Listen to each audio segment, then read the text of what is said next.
Hey, guys. Welcome to another episode of Mike's DVDs and Blu-rays collection. I'm your host, Mike.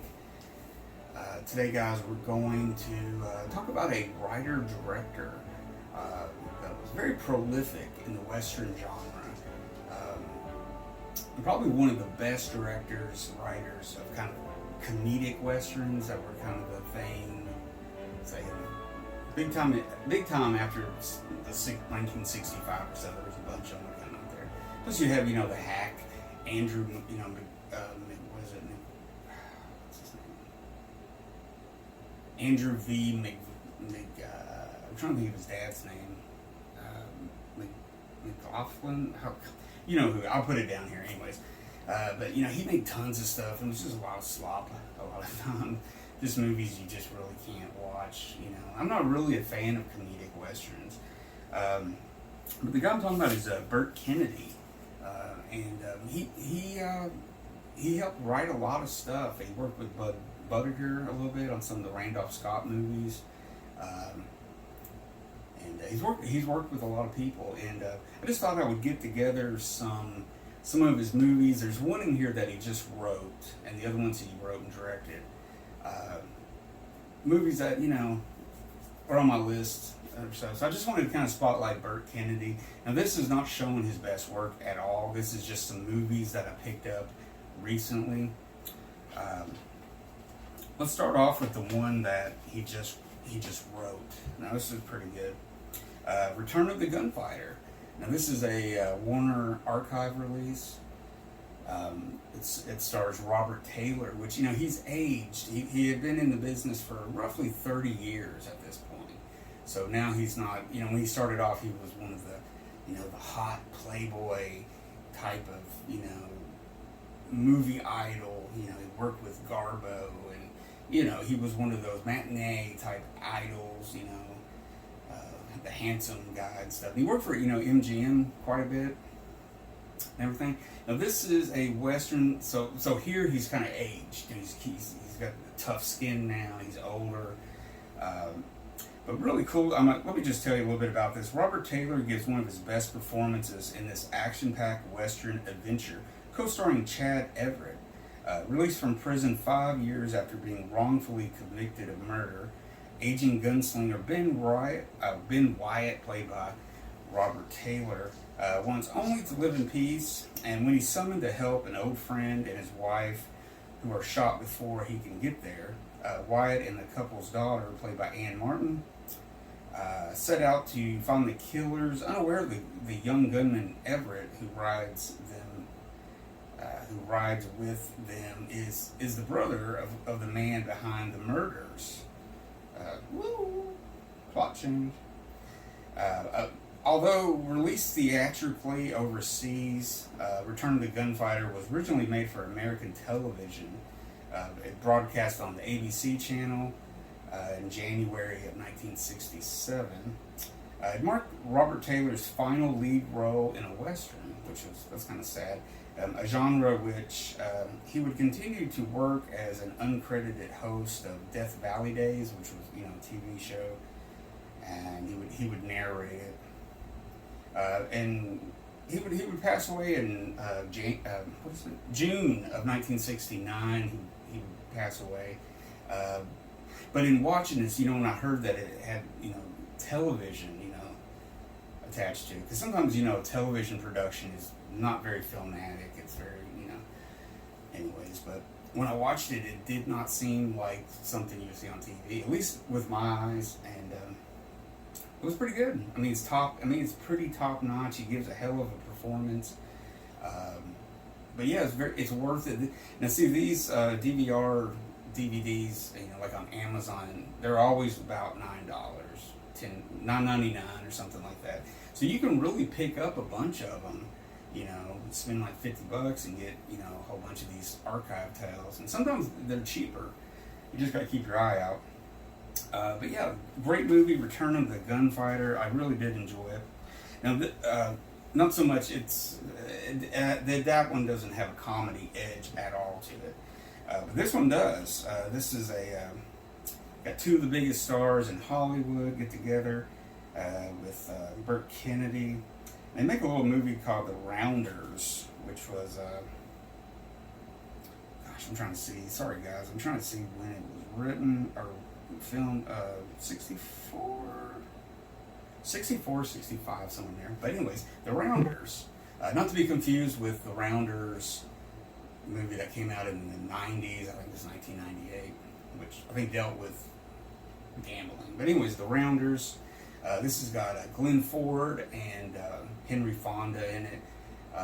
Now, when I was doing my Glenn Ford episodes back 2 years ago or so, and I did two different ones, two parts, and I could have picked this up then and showed it and everything, watched it, but I don't know. The comedic part of it all is what detoured me off of that one. But anyways, just a little bit about this. I mean, this takes place. I think it takes place in modern times. So this takes place in '64. It's like, what do you call a cowboy with his brains kicked out? A bronc rider, Ben Jones, and Howdy Lewis.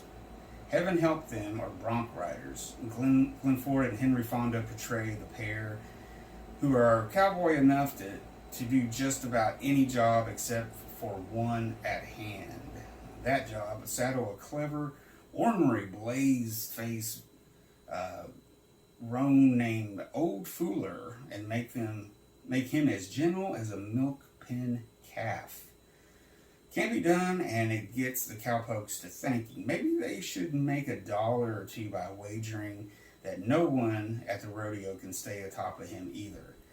Place your bets as filmmaker Burt Kennedy matches the warmth of his two stars and unadorned ease that makes this modern Western as welcome as a get-together with an old friends at a Sunday social. Whew. Usually they don't have such long descriptions and everything, but yeah, basically, they're trying to get this horse, this bronco. He's not broken yet, so he's wild, and they do the rodeo thing and all that. So it's pretty interesting. Burt Kennedy. Let's see, did he write this one? He did, yeah. Screenplay by Burt Kennedy and directed by Burt Kennedy. It's got a pretty cool cast. You got Edgar Buchanan, Chill Wills, Hope Holiday, stuff like that. Edgar Buchanan is just one of the great character actors in westerns. I mean, I think later on he was on TV, Petticoat Junction or something like that. I never did really watch it. I can't remember watching it, but anyways, The Rounders, pretty good. I mean, it's not like laugh out loud, fall off the chair laughing type of thing. And, it is what it is, but it is entertaining. Next up, now this is famous for just being this is like a WTF moment. This is 1970 MGM. This is a Warner Archive Collection release. This is Dirty Dingus McGee. That's right, guys. And Frank Sinatra is Dirty Dingus, which this is really actually pretty funny. It was notoriously bad, it was like a bomb, and everybody made fun of it because it was Sinatra. And I don't know if he liked it or if he kind of crapped on it too in interviews and stuff. But anyway, it's pretty funny actually. One of the big comedic parts about this movie is George Kennedy.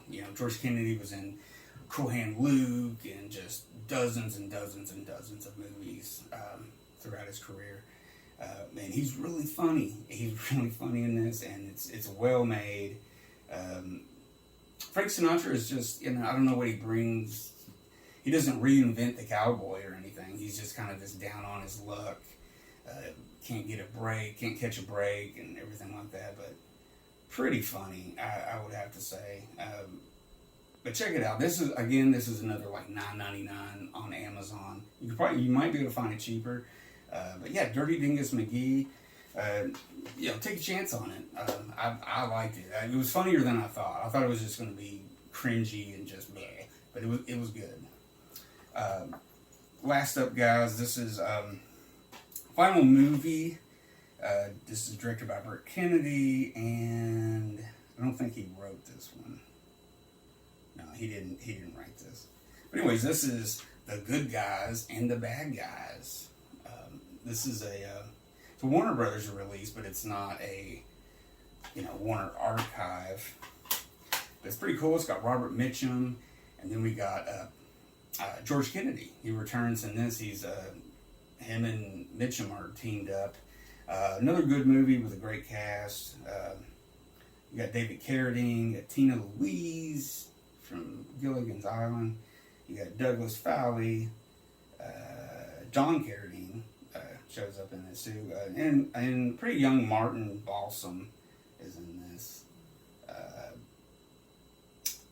and it's pretty good. It's 90 minutes, it's not too bad.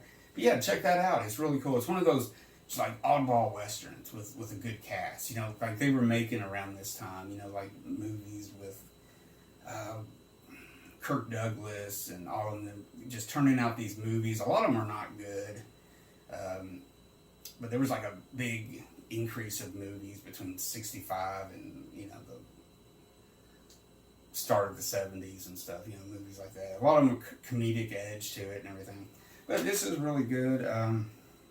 It takes place in the early 1900s, so it's right there on the border of people getting cars, the first cars and stuff, and it's, introducing the modern new century into this old century. So you got horses, and you've got a car, and stuff like that. So times are changing, things are getting,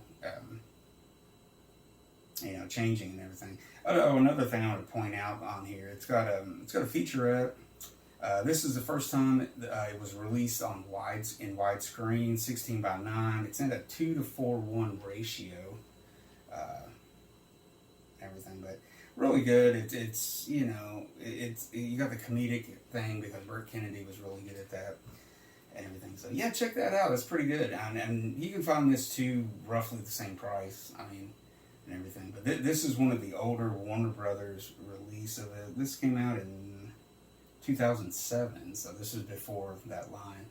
So anyways, guys, there you go. There's some Burt Kennedy for you. If you don't know Burt Kennedy, Google him. Check out his list of films because it's a mile long. Check out some of the movies he worked with Bud Boddicker. Those are really good, really good. Check those out. Check out some of the movies he wrote and then he directed. A lot of the movies he directed and stuff were just straight up comedies and stuff. The other ones were more serious scripts and everything. But check those out. Write down some of these movies and find them and watch them because it's really interesting. He's not somebody that's celebrated a lot nowadays. He's kind of almost semi-forgotten about. So anyways, guys, thanks for watching. Give me a thumbs up, comment, and don't forget to subscribe. So next time, guys, I'll see you later. I guess this will be a Western roundup because they're all westerns and stuff. So thanks for watching, guys, and I'll see y'all later.